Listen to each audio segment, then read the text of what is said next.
राजा बेटा, राजा बेटा, राजा बेटा।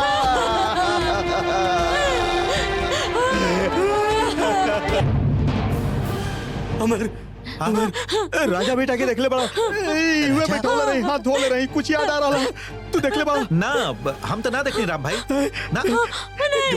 राजा बेटा अपनी राजा बेटा। भाई भाई हमार राजा बाबा के देख ले बड़ा ना तो दीदी।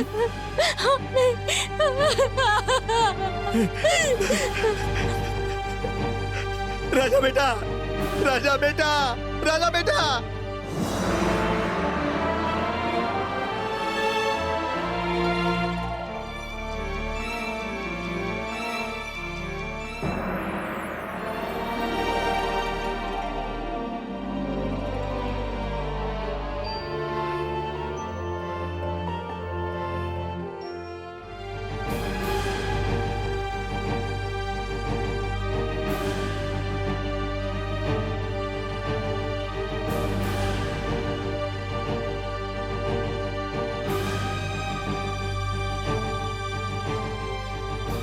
राजा बेटा, राजा बेटा, राजा बेटा, राजा बेटा, राजा बेटा।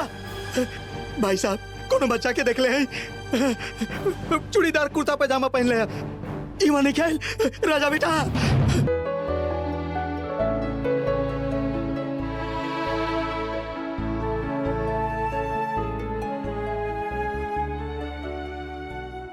अब हम राजा भैया के का देव माई,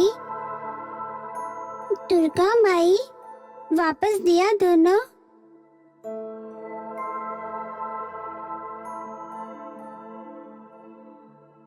का खोजे तारो अन्नपूर्णा बेटी? हमार मुकुट खो गईल हो।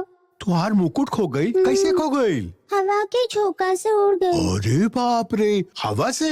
ठीक है, रुका हम खोज देते हैं। हमके ढूंढ के तो न तनी। रुका देखत हैं, अब ये देखत हैं, कहाँ गई, कहाँ गई। ओम सर्व मंगल मांगल्ये शिवे सर्वार्थ साधिके शरण्ये त्र्यंबके गौरी नारायणी नमस्तुते। ओम विद्यावंतम यशस्वंतम लक्ष्मीवंतम जनम कुरु रूपम देहि जयम देहि यशो देहि दिशो जहि। माही, माही, भाई रूपम देहि जयम देहि यशो देहि द्विषो जहि। माई करुणामयी, हमारा राजा बेटा के हमके वापस लौटा दी माई। हम आपके पास राजा बेटा के मंगल कामना लेके ही आए नहीं, ये विपदा से हमके बचा ले ही माई। माई बाबू साहब इनका पर पूरा भरोसा करेलन माई, बहुत विश्वास है इनका पर। ये विश्वास के तो टूटे मत दिया, हमार रक्षा करी माई, रक्षा करी।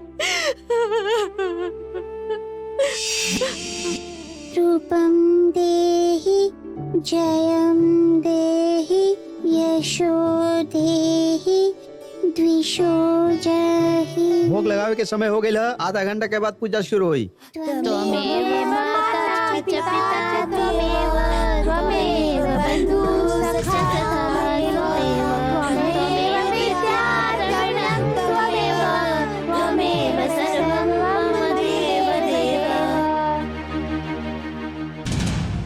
रूपं देहि जयं देहि यशो देहि द्विषो जहि।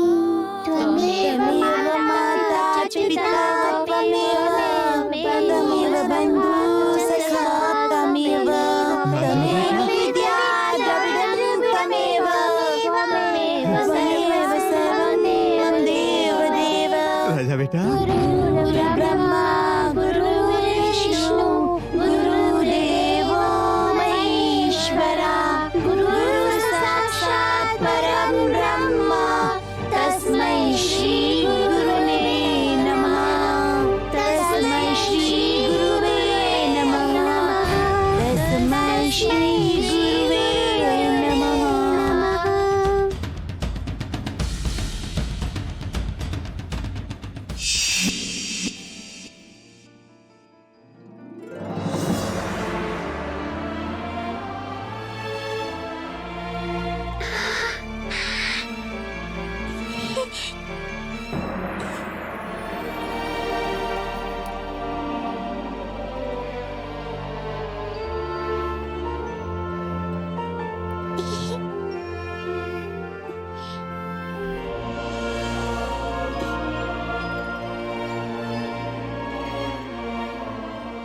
दुर्गा माई, हमके मुकुट वापस मिल गई। चंचला दीदी, खाना तैयार है का? भात और मछली के रस्सा तैयार है, खाली तरकारी बने में थोड़ी का समय है। बाबू साहब के खाना दे दें का? ना रहे दो, राजा के लोटे दो, फिर देखब। सवेरे से गईल है, दोपहरिया हो गई, अब वहीं तक उन लोग के पूजा खत्म ना भइल। जिम्मेदारी जैसन भी कौनो चीज होखेला। आप जाने ली भौजी, एक बार हमार बेटी 3 दिन तक घरे ना लौट के आईली, हम कितना परेशान हो गई रही का बताई। फिर हमार पड़ोसी उ मेनका दी, उनकर बेटी भी कई दिन तक घरे ना आईली, कितना टेंशन। फिर कुछ दिन बाद तालाब के पास ओकर लाश मिलल, कैसन हालत भइल हुई सोची। चंचला तू चुप रहबू, तू टेंशन मत लरी ना। हो सकेला ट्रैफिक में फंस गई लोग या मंदिर में भीड़ हुई, लौट के आवत ही हुई है। आप कैसे समझब दीदी? आपके तो कोनो बच्चा नहीं खे, तो आप माई के मन के कैसे समझब?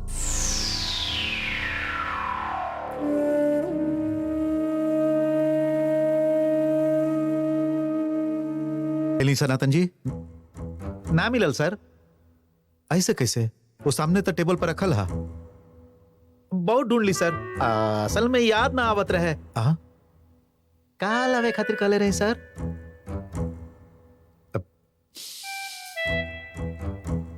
ना कुछ ना, आप खाली मिसेज अरोड़ा के ये चिट्ठी दे दे, याद करके दे दे, बस ये एगो काम करे के बा, और कोनो काम नहीं खे।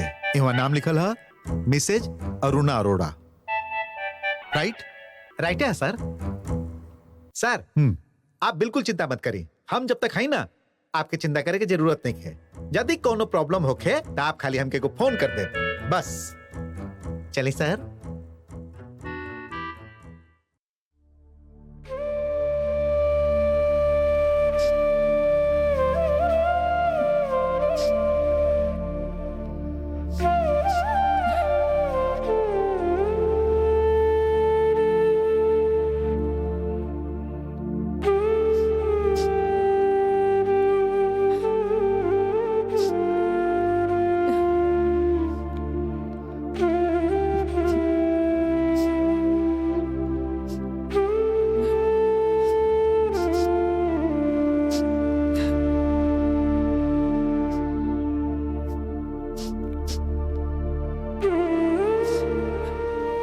क्या बात है?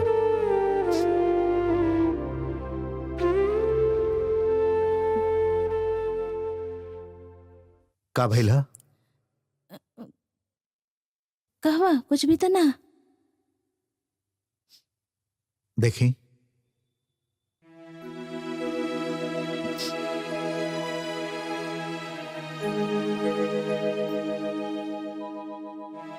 का भइला? कुछ भी नहीं है। क्यों, कुछ कहलस का? ना ना, हमके केहू कुछ ना कहले हा। रीना, भैया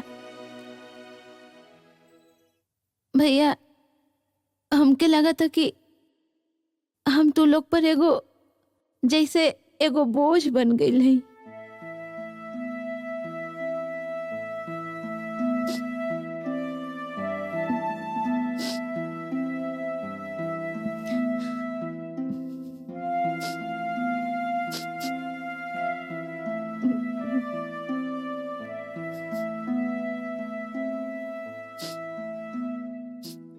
रीना कुछ कहले ही ना? रहे था ना भैया वो सब बात। तू युवा केहू के भी दया पर नहीं खो, अपन अधिकार के चलते हो। युवा तोरा पर केहू दया ना कर रहा हा, केहू भी ना।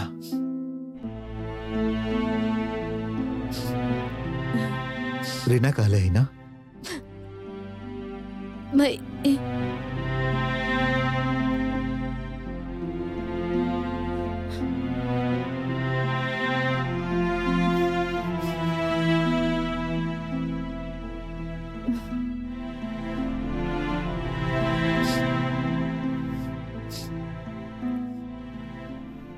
भैया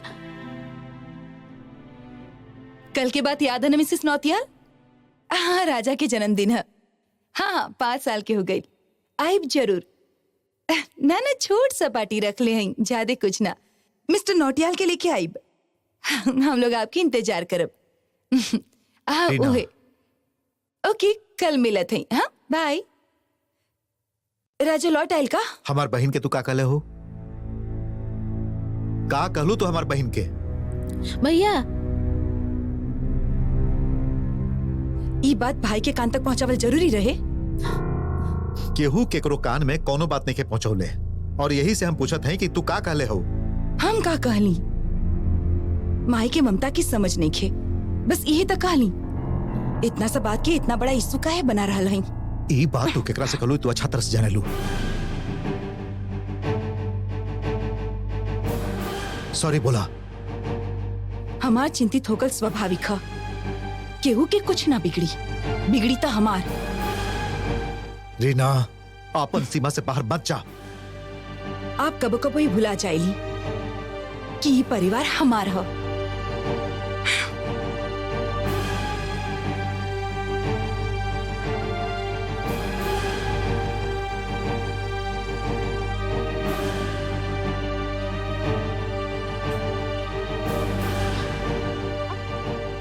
अन्नपूर्णा के पापा, अन्नपूर्णा के पापा कहाँ जा रहा है?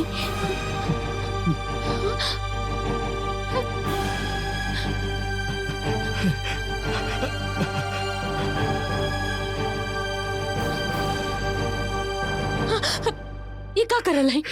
बाबू साहब की बता देते हैं कि उनका रखलौता बेटा राजा बेटा खो गया। ऐसा मत कही। आप अभी तुरंत ऐसा मत करी। एक कर चाहे जे भी भलो, हम लोग के भुगते के पड़ की बाल गिर के आप नहीं की जानत। देखिए हमार मन कर रहा कि राजा बेटा इवे आसपास कहीं है। देखा राजा बेटा इवे पर है। हम लोग जरूर ओकरा ढूंढ ले। चली ना, चली ओकरा ढूंढ।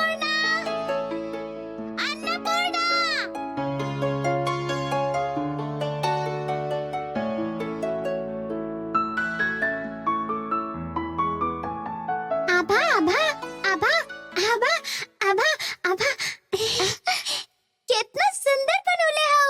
ये माला जब हम कल भाई के दिखाए तब भाई कितना खुश है। एको बात सोच रहा है का फूल तो तब तक सूख जाई। हाँ तो एको काम करे थे, फूल पर अच्छा तरह से पानी छिड़क देते हैं। बस ठीक कालू तो। चला चला, खाना खाए के है, बहुत देरी हो गई है। चला।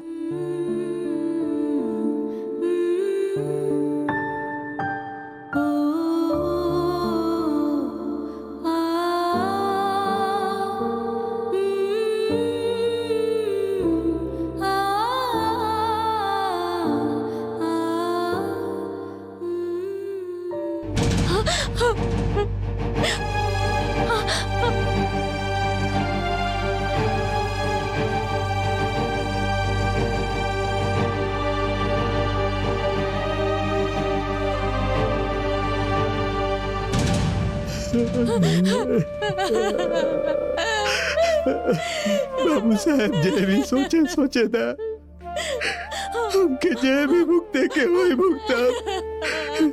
बाबू साहब के तो बतावे के ही पड़ी। हो सकेला पुलिस।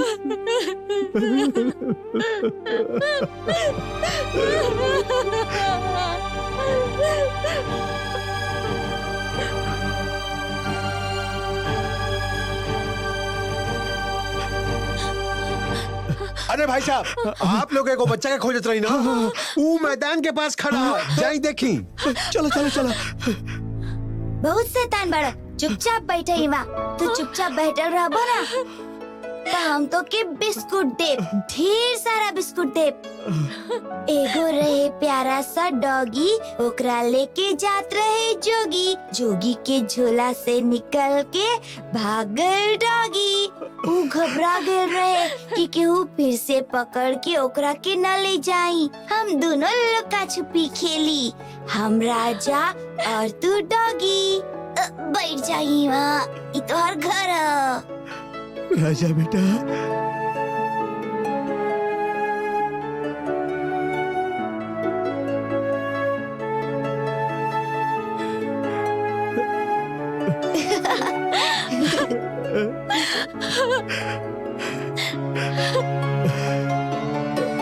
चलो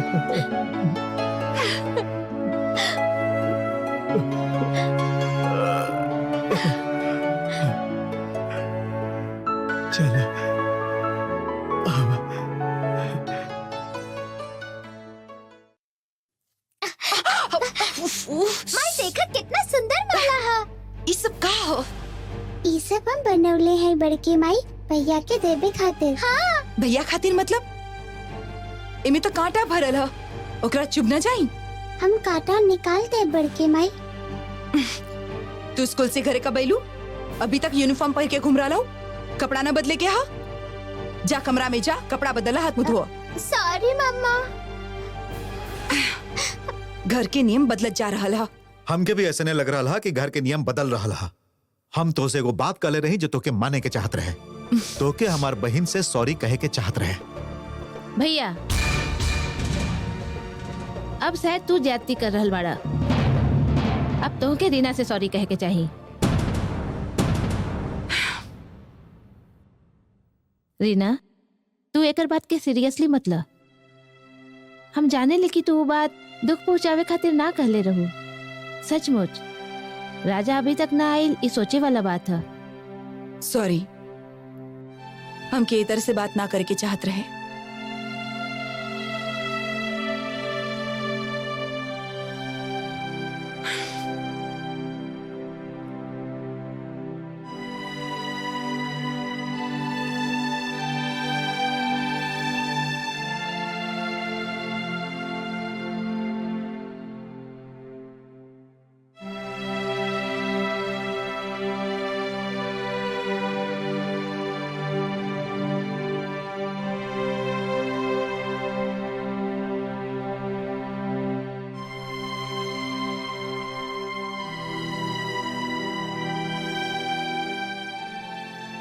सचमुच आभा गलती तो हम कइले हई। राजा भैया के जदी काटा चुभ जाई तो हम ध्यान ही ना देली। बाकी माला बहुत सुंदर बनला अन्नपूर्णा। ठीक कहत हूँ, भाई के माला बहुत पसंद आई है ना। ये देखा आभा, और काटा हो का? आभा, हाँ? तो अभी तक ये सब लेके बैठा लो, तो के कल ही ना कि स्कूल ड्रेस बदल के फ्रेश हो जा।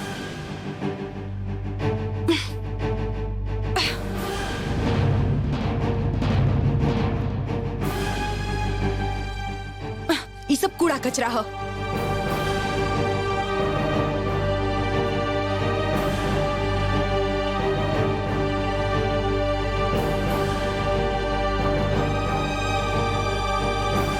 असल में पुराना आदत था, बाबूजी के पॉकेट से चुरा के कितना बार पी लेते रही, बड़ लोग के सामने छिपा देते रही। आज भी वही आदत रह गई। ये सब मैनर्स है, बड़ लोग की इज्जत कइल।